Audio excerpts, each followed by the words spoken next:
রাধে রাধে। তো আজকে আমার ননদের আশীর্বাদ বলেছিলাম, আগের একটু ভিডিওগুলো দেখেছি, ওই দেখলে সব দেখে বুঝেই যাচ্ছে যে কী চলছে কি না। আমি অলরেডি বলে দিয়েছিলাম। তো সকালবেলা উঠে স্নান ধান করে আমি আগে যেখানে মানে ওর আশীর্বাদ হবে সেই জায়গাটা একটু ডেকোরেশন করা স্টার্ট করে দিয়েছিলাম। আর এই আবিরগুলো কি বলো তো, এগুলো প্যাকেট আবির, এগুলো দিয়ে ভালো করে কোনো রঙ্গোলি মানে ড্র করা যায় না। রঙ্গোলির জন্য একটু মানে ঝরঝরে আবিরের খুব দরকার। তো আমি আমার কষ্টে এগুলোকে একটু ডিজাইন করে এগুলো মানে একটু সুন্দর করার চেষ্টা করেছি, যতটুকু পেরেছি আর কি। তো একটু সময় নিয়ে সকালবেলা উঠেই চাটা খেয়ে আমি এগুলোতে লেগে গিয়েছিলাম। তো এগুলো করতে করতে অনেকটা সময় চলে যাওয়া তোমরা ভালো করে জানো।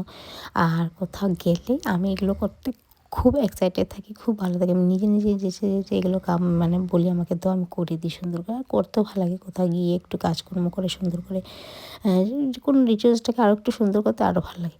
তো লাস্ট দিন আমি আমার মাসি শাশুড়িকে বলেছিলাম ফ্লাওয়ার এনে দিতে। ফ্লাওয়ার এনে দিয়েছিল, গেন্দা ফুলের মালা। তো সেগুলো দিয়ে লাস্ট ফিনিশিংটা করে দিলাম। তারপরে চলে গেলাম আমার ননদকে সাজগোজ করার জন্য, ওকে রেডি করার জন্য। ওর প্রত্যেকটা সাজে আমি করবো আর কি। তো এটা হলো ওর ফার্স্ট লুক, ফার্স্ট সাজ। খুব সুন্দর লাগছিলো। এগুলো পোস্ট অলরেডি আমি আগে আমার পেজে করেছি, তোমরা দেখবে। সুমিতা দাস মেকওভার নামে আমার যেটা পেজ আছে সেটা। তো সেগুলো করতে করতে আমি তো ভালো করে সাজতে পারিনি। এই ছেলের বাড়ি থেকে সব এসে হাজির, মানে পুরোপুরি সব পেয়ে গিয়েছিল। আর ওরা অনেক আগের থেকে বলছিল, জানাচ্ছিল কোথায় কোথায় মানে ওরা পেয়েছে, ওগুলো আমাদেরকে জানাচ্ছিল। কিন্তু কি বলবো, আর জানো রিচুয়ালসের বাড়ি, তো এখানে লেট হয়ে যায়। তো দেখো এটা হলো ওর বৌভাতের শাড়ি, খুব সুন্দর মিষ্টি কালার। আর ওকে অনেকগুলো গিফট দিয়েছে, খুব সুন্দর সুন্দর করে তত্ত্বগুলো সাজিয়েছে। ওদের ঘরের মানুষ যেগুলো তত্ত্ব সাজিয়েছে খুব সুন্দর করে সাজিয়েছে।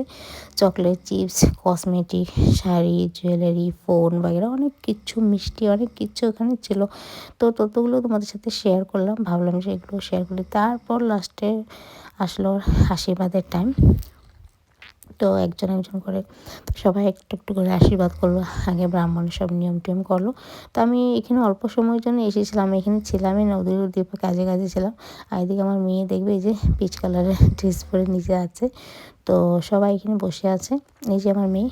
তো সবাই এখানে বসে আছে, সবাই দেখছে আশীর্বাদ করাটা। তো আমি এখানে বেশি টাইম ছিলাম না, অল্প সময়ের জন্য এসেছিলাম শুধু ভিডিওটা করার জন্য, ছোটো মোটো একটা তোমাদের সাথে ব্লগ শেয়ার করার জন্য।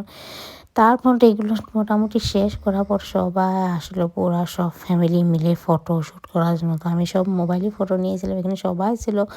আর মোটামুটি তো বাড়ির মানুষ ছিল। তো এখানে আমার শাশুড়ি, আমার ননদ, আমার মানে আমাদের যাবতীয় সব রিলেটিভসরা ছিল। তো এগুলো করার পর লাস্টে তো আর কি বলবো, যে এতটা ফুর্তি হয়েছে সেটা মানে তোমাদেরকে মানে